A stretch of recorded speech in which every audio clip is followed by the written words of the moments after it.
Hello. I had a different episode planned for today and a lot that I'm really excited to share with you, but I, instead of doing that, wanted to talk about this.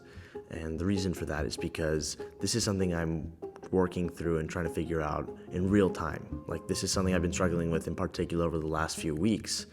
And I want this podcast to feel like you're on a journey with me. I want it to feel raw and human. I can't think of any better way to do that than to discuss something that is really challenging me right now. And it's my insanely unhealthy habit of worrying all the time.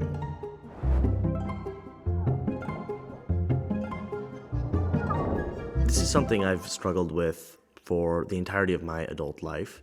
And I try really hard to talk about this as openly as possible. I mean, sometimes I feel like I post the joyous moments in my life because I want that to be a large part of my message and my brand, if you will. I want to be this joyous explorer of life.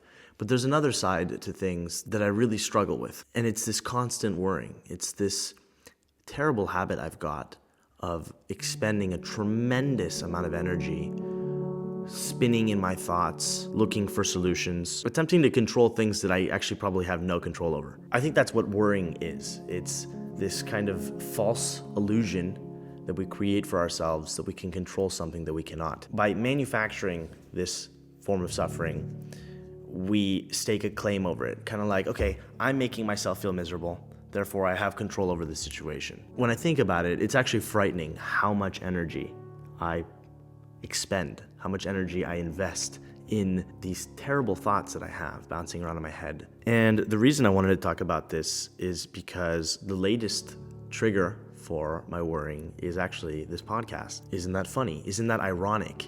It's called No Backup Plan. I'm throwing myself into this whole experiment just to see where it's gonna go. I've been massively enjoying the conversations and feeling like I'm producing something of quality here. But these worry thoughts come up. They come bubbling up, telling me, this podcast hasn't taken off yet. There aren't any sponsors interested in working with you just yet. The numbers aren't big enough, and you have a team to pay for, and blah, blah, blah, blah, blah, blah. On and on it goes, these thoughts reverberating around my skull. And it's exhausting. It's terribly exhausting. And it just makes me, it can take what is a really exciting period of my life right now and degrades the quality. It takes me out of the moment. And I'm talking about this because last night I did a breathwork session. I don't know if you're familiar with breathwork, but just as a quick overview here, it seems like there's a variety of ways of doing it, but this was like a 45-minute session of deep breathing. It's pretty intense. I highly recommend it. It was a very cool experience. And I've done this before, but this time around, I noticed something that hadn't been the case in the past, which was that despite the fact that I was placing a focus on my breaths, on my body, it felt like I could not fully connect to the present moment. I could not fully connect to my body. Kind of like there was a layer of cotton in between me and where I was at mentally, if that makes sense. Now, it immediately occurred to me as I was doing this that this is very much linked with the intense worrying that I've been consumed by, especially in these last few weeks.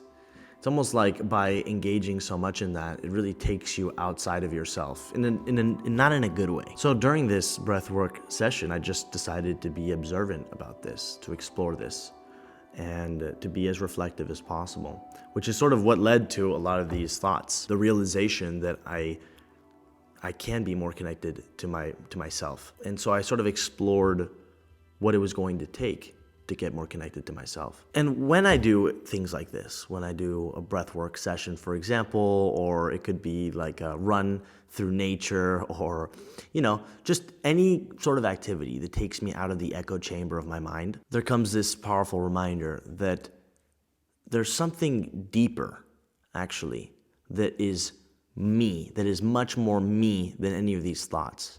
These thoughts and these worries, they aren't me. They're just thoughts and they're just worries. And from an energetic point of view, there's a different vibrational quality to that kind of thinking and worrying. It's kind of frenetic, it's kind of sped up versus a deeper thing that I feel within myself. And as I was reflecting, as I was doing this breathwork session, it really hit me, not really as a thought, but more as a feeling that what I'm doing here, this podcast, the things that I'm making, the people that I'm working with, the systems that we have in place, there's a tremendous amount of quality there. I've been doing this for a long time, and I really believe in my message. I believe in the energy that I'm bringing to all of this.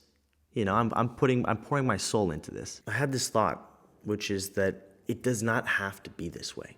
I don't have to be worrying in the way that I often unconsciously do about all of this. And I'm using the example of the podcast because that's the most recent thing. It just came out in the last couple weeks, and it's been one of my main focuses right now. The exact thing that I'm worrying about is quite interchangeable. It could be anything. And it has been pretty much anything. There are many, many things that I've worried about over the years. In fact, it feels like if I'm not aware of it and I just fall into the patterns that I have, I'll always find something to worry about. It's like this void that I like to fill because it makes me maybe feel a little bit more comfortable. I'm miserable, but it makes me feel comfortable, if that makes sense. Because what would life look like? What would things look like if I wasn't worrying about them? I think this is at the heart of why it is so important to slow down and to be reflective. And that's an idea I've been exploring perhaps, for a long time now, but perhaps more intensely than before in the last few months, as I realized I don't want to live like this anymore. I don't want to be racked with worries constantly, especially if I am going to play an active role in my life. I don't need to be a victim to this. I can do something about this. And it links back to that deeper sense of belief that I know I have within me. I've been thinking a lot about this quote from Camus, the French philosopher. I love this quote so much. It goes, "In the midst of winter, I found there was within me an invincible summer." I think that first part is just brilliant, and I love just quoting just that line.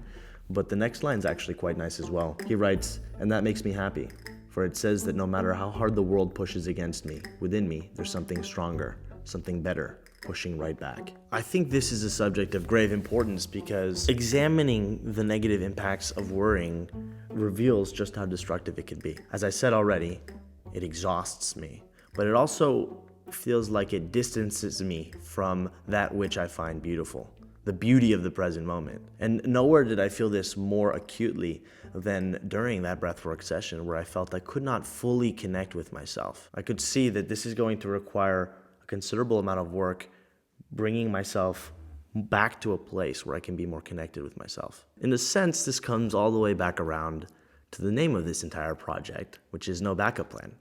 And I really don't have a backup plan. I really don't like to throw myself into a project thinking, oh, well, if this doesn't work out, I'll do this other thing. I think there's a piece of me that loves to fully commit to something just to see where it'll take me. And then I'll figure out the rest afterwards. That's how I want to live my life. I want to be as present and as plugged in as I possibly can be. And so in a sense, I do feel like life is testing me right now. This project is testing me right now. It's almost like I'm being asked, okay, you're going to make a podcast called No Backup Plan. Can you really treat it that way? Can you really bring that energetic quality to things? Can you really embrace everything that's going to happen as it happens? Can you let go of the worried thoughts that plague you? I do very fundamentally believe that I have the choice to commit to this more deeply. I can explore this project without the worrying. I can be an observer of the worries without buying into them. And it's really so incredible how light life can be when you do that. Because when you're not spending all of that energy on the thoughts, there is just so much more energy for everything else. And I think there's a high degree of trust that has to take place here. I guess I wanted to talk about this because we're all in different places in life, but I do believe that all of us deal with this in some form or another. It's a lie to believe that you'll ever get to any sort of material circumstances like having enough money or enough security or safety so that all of these worried thoughts disappear. I think we buy into those thoughts in little ways. We think, oh, well, if I get the promotion or if I have X number in savings, if I accomplish X, Y, or Z, or if I am with that person, then the problems will go away. But it just doesn't work like that. Nothing about this is rational. These are emotional triggers that are taking place. And in a sense, the battle against worrying requires a degree of mind control. It requires a similar sort of mechanism to in meditation, where you observe thoughts, you recognize that they're thoughts, you don't buy into them, you don't believe them, you just recognize that they're thoughts, and then you let them go. I think it's more or less the same thing when it comes to worries. I think this is true for everyone, but especially for people that have a sort of intensity to them. That's a word that has been used often to describe me. We've all got to figure this out, right? Because intensity can be a great thing. It can be a way to fling yourself into something new and see where it'll take you, and pouring all that enthusiasm and excitement into something. But it's that exact same intensity that can feed into these worries and turn them into this tremendous, all-consuming hurricane that doesn't have to be there, that doesn't have to exist. I think that often happens when we don't have the awareness of it, right? Like, it kind of sneaks up on you. It's like the social engineering element of hacking, right? Where you can have all the security measures in place, but if you accidentally give the password away, it doesn't really matter. The hacker has access. In this case, the hacker are those worried thoughts. It's these narratives that we buy into, that we believe in. Anyway, I just wanted to talk about this because I feel that, I don't maybe hear enough people talking about this. I would like this to be a more open discussion. It's not a poor me. It's not a, I'm a victim to this. It's I'm trying really hard to develop a greater degree of awareness about this, and I am committed to getting better at not feeding into these worried thoughts. It's a reminder to myself that life really is quite beautiful, and I can see that beauty more clearly when I don't get in my own way.